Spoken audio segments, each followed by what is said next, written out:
আজকে একটা গান আমার এই মুহূর্তে মনে পড়ছে। এই শহরটা চিনে দেয় উত্তরে দক্ষিণে হাজারো ডেলিভারি বয়, তবু কখনো ভাবিনি দেখে এত ছোট ছোট করে কতটুকু রোজগার হয়।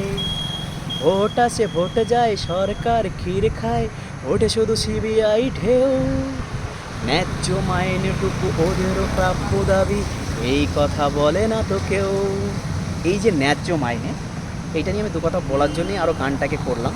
আমার মানে শিল্পীর নামটা এই মুহূর্তে মনে পড়ছে না, খুব ফেভারিট একজন আমার শিল্পী, গানটাও আমার খুব ভালো লাগে, আমি নিজেও কন্টিনিউয়াস গাই মাঝে মধ্যে। এটা বলার একটাই কারণ, রাত্রেবেলা রাইড আমরা করি, অনেকেই করি, যারা রাতের ঘুম নষ্ট করে, হ্যাঁ, শরীরের দিকে খেয়াল না রেখে মানুষকে গন্তব্যস্থলে পৌঁছে দেওয়ার জন্য।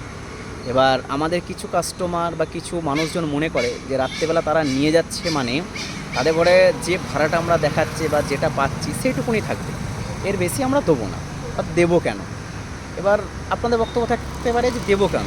এবার দেবো কেন বলতে এটা যদি আপনি বলেন, আমি আমার যুক্তিতে বলবো, দেখুন রাত্রেবেলা আপনি কোনো রাইড বুক করলেন, সেই রাইডটা আপনি যেখানে গিয়ে নামছেন সেখান থেকে যদি কোনো রাইড ফেরার পথে যদি না পাওয়া হয়, তাহলে আপনাকে তুলতে গেলে, ধরুন আপনার থেকে যে রাইড আপনাকে করতে আসছে বা যে আপনাকে যে ড্রাইভার তুলতে আসছে আপনার থেকে ধরুন 2 কিলোমিটার দূরে আছে, তাহলে 2 কিলোমিটার গাড়ি তেল পুড়িয়ে আপনার কাছে এলো এবং সেখানে আপনাকে বসিয়ে আপনাকে আপনার গন্তব্যস্থলে পৌঁছে দিল। আচ্ছা, পৌঁছে দেওয়ার পর ওখান থেকে যখন আবার সে তার নিজের জায়গায় ফেরত আসবে, তখন কিন্তু সে কোনো রাইড পাবে না। সে রাইডটা না পাওয়ার জন্য কি তার তেলটা পুড়ছে, সেই তেলের পয়সাটা কে দেবে? এই পয়সাটা কিন্তু কোম্পানি দেয় না। কোম্পানি কী করে জানেন?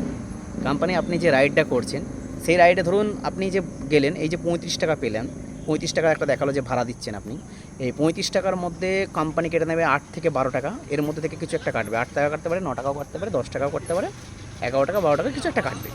এটা কাটার পর আবার জিএসটি সঙ্গে, ওর সঙ্গে জিএসটি আছে। ওই জিএসটি কাটার পর এবার আপনি যদি ভাবুন যে 35 টাকা যদি একটা ভাড়া হয়, সেই ভাড়া থেকে যদি আপনি মানে যেটা অর্ডার করেছেন সেটা ধরুন 5 কিলোমিটার হচ্ছে, বা 5 থেকে আপনার আপ ডাউনে 10 কিলোমিটার, আর এদিকে 2 কিলোমিটার, ধরুন 12 কিলোমিটার, 12 কিলোমিটার আপনি পাচ্ছেন 25 টাকা। 25 টাকায় আপনার চলবে? আপনি ভেবে দেখুন। তাই যারা ভাবেন যে রাত্রিবেলা আমাদের ঘরে সার্ভিস দিচ্ছে, তাদের ঘরে আমি যদি বকশিস না দিই বা তাদের ঘরে যদি 2 পয়সা যদি না ধরে দিই, সত্যি করে তাদের চালানোটা সত্যি খুব অসুবিধা। হ্যাঁ, হয়তো কোনো মুহূর্তে আপনার সামর্থ্য হলো না, সেটা আপনি বললেন ঠিক আছে, কিন্তু চেষ্টা করবেন যাতে তাদের করে খুশি করে কিছু দেওয়া যায়, যা তারাও যেন এই যে রাত্রিবেলা আপনাকে আপনার গন্তব্যস্থলে পৌঁছে দিয়ে আসছে, তারাও যেন 2 পয়সা পায়, তাদের মুখে হাসিটা ফোটে, এইটাই আর কি। আর কিছু বলার নয়। মানে খানিকক্ষণ আগে আমার সঙ্গে এই একটা এরকম ঘটনা ঘটলো, তাই আপনাদের সঙ্গে জিনিসটা শেয়ার করতে এলাম। কারণ সকাল থেকে আমিও রাইড করেছি অনেকগুলোই, কারণ গেছি সেখানে গিয়ে ধরুন আধ ঘন্টা 1.5 ঘন্টা দাঁড়িয়েছি, তারপর আবার একটা রাইড পেয়েছি। কিন্তু রাত্রিবেলাতে কোনো একটা জায়গায় যাচ্ছি, সেখানে ঘুরে আসার পথে কোনো রাইড পাবো না।